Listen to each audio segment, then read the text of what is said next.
এই দেখো, ঘরে পটল ছিল, পটলগুলো পেকে গেছে, দেখতেই পাচ্ছ। 6 পিস ছিল পটল, পেকে গেছে। আর এই পটলটা আমি আজকে বাটা করবো এই কুচো চিংড়ি দিয়ে। আর এই যে ডিমের আজকে কারি করব, ডাল করেছি, আর এই যে ভাত হচ্ছে।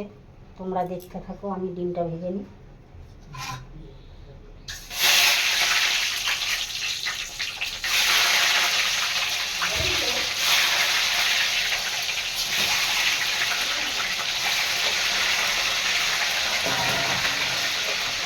আর আমাদের এখানে আজকে প্রচণ্ড বৃষ্টি হচ্ছে বন্ধুরা, তার জন্য আজকে আমার এরকম রান্না বান্না। ঠিক আছে, ভেবেছিলাম আজকে চিকেন করব, তার চিকেন আজকে আর করবো না, বৃষ্টিতে বেরোনো যাচ্ছে না, যার জন্য আজকে এত ঝাল ঝাল করে পটল বাটবো কিছু চিংড়ি দিয়ে, আর ডিমের কারি করবো, আর পেঁয়াজ ডাল করেছি। ও একবার ফাটাফাটি টেস্ট, জমে যাবে।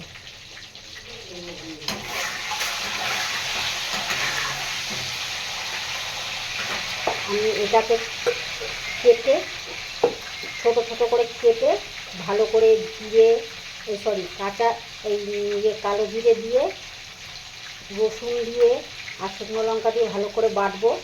আর এই চিংড়িটা ভালো করে ধুয়ে ভেজে নেবো, ভেজে মিক্সিতে এটার সঙ্গে বাটবো। খেতে যা টেস্ট না, একবার ট্রাই করে দেখবে, খুব সুন্দর লাগে।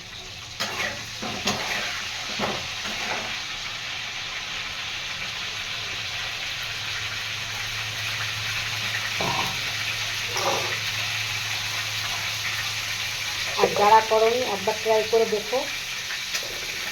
আর আমার তো মনে হয় মানে পটল মানে পাতাগুলো দিয়েই বাটাটা ভালো হয়। আমি তো করি পাতাগুলো দিয়ে, আমার খুব ভালো লাগে। তোমরাও ট্রাই করে দেখো, কাঁচাও ভালো লাগে, যখন কাঁচা কাঁচা থাকে তখনও ভালো লাগে।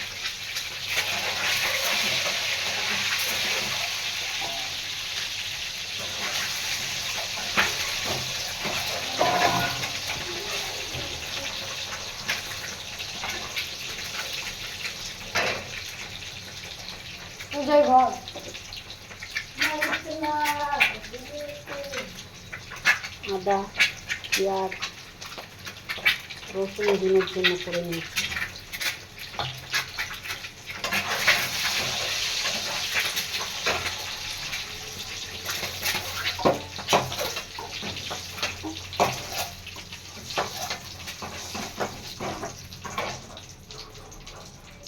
হালকা হালকা করে ডিমটা ভেজে নিয়েছি।